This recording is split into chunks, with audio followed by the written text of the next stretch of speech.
Bienvenue dans l'interview culture. Vous l'avez vu au cinéma, au théâtre, à la télévision. Il a même été sociétaire de la Comédie Française. Nous avons le plaisir d'accueillir sur le plateau de France Info Bruno Puzzolo. Bienvenue. Merci, bienvenue. Vous venez nous parler de votre spectacle. Enfin, vous partagez la scène avec 11 autres hommes, puisqu'il s'agit de 12 hommes en colère. À la base, c'est un classique de la littérature et du cinéma américain. Sidney Lumet était le réalisateur en 1957. On va peut-être rappeler l'histoire de cette fameuse pièce. New York, années 50, un parricide, un jeune homme qui est censé avoir tué son père. 12 jurés se réunissent dans une pièce après avoir assisté au procès. Et ils doivent décider si oui ou non le jeune ira à la chaise électrique. 11 lèvent la main pour dire que oui, puis il y en a un, celui que j'interprète, le juré numéro 8, parce qu'ils n'ont pas de nom, de 1 à 12. Et puis lui lève la main pour dire non coupable. Oui, parce que finalement, vous devez tous être d'accord, ça doit être l'unanimité, soit il est innocent, soit il est coupable, oui. Mais s'il est coupable, on l'envoie à la chaise électrique. Oui. C'est ça. Et alors, ce juré numéro 8, moi, dans ma tambouille de comédien, je me dis aussi que même s'il est coupable, je suis contre la peine de mort.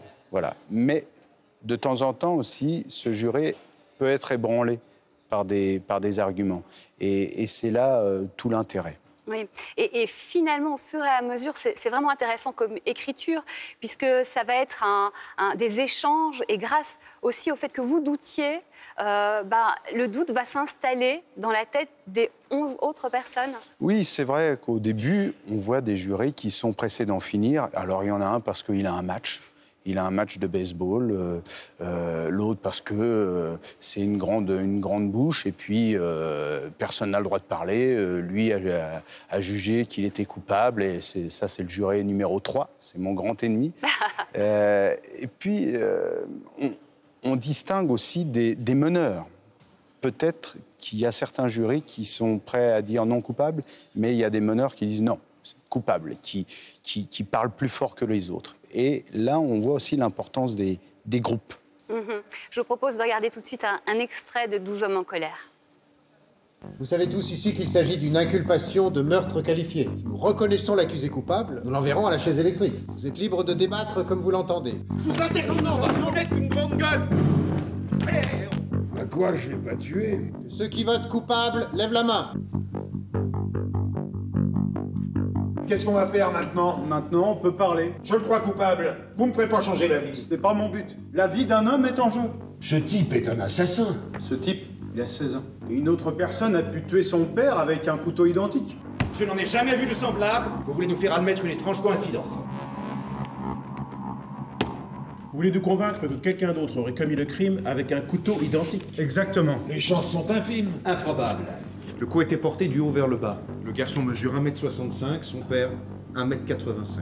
S'il avait frappé, il aurait frappé par en dessous. Il faut laisser tomber. On piétine, on n'arrive à rien, j'arrête les frais, je vote non coupable. Comment? J'en ai marre! J'en ai marre, c'est pas une réponse. Jusqu'à présent, vous avez voté coupable pour aller voir votre match, et maintenant, vous votez non coupable parce que vous en avez marre. Non mais dites donc... Mais comment vous pouvez jouer ainsi avec la vie d'un homme?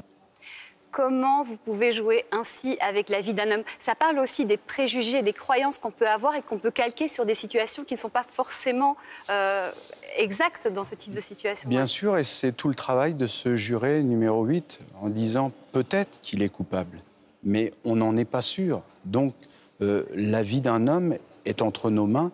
Donnons-nous au moins 1 heure. Et peu à peu, il va arriver à... Vous verrez la suite en venant voir. Ouais. En tout cas, c'est vraiment un thème d'actualité. Encore aujourd'hui, dans 56 pays, la peine de mort est appliquée. Près de 1000 personnes ont été exécutées en 2017. Vous, très brièvement, qu'est-ce qui vous plaît particulièrement dans cette pièce? Ce qui me plaît, c'est que ça résonne toujours aujourd'hui. On aimerait dire c'est une pièce de musée, mais non, hélas. Quand on voit qui vient d'être... élu au pouvoir au Brésil, et les propos qu'il tienne, et les gens qui font la fête suite à son élection. Alors on se dit qu'il faut encore jouer beaucoup 12 hommes en colère. Et donc allez voir 12 hommes en colère, c'est au Théâtre Hébertot à Paris, et puis en tournée dans toute la France. Merci infiniment Bruno Puzzolo, à très bientôt. Merci chère Isabelle. On se retrouve demain pour une nouvelle interview culture, et d'ici là, bon spectacle.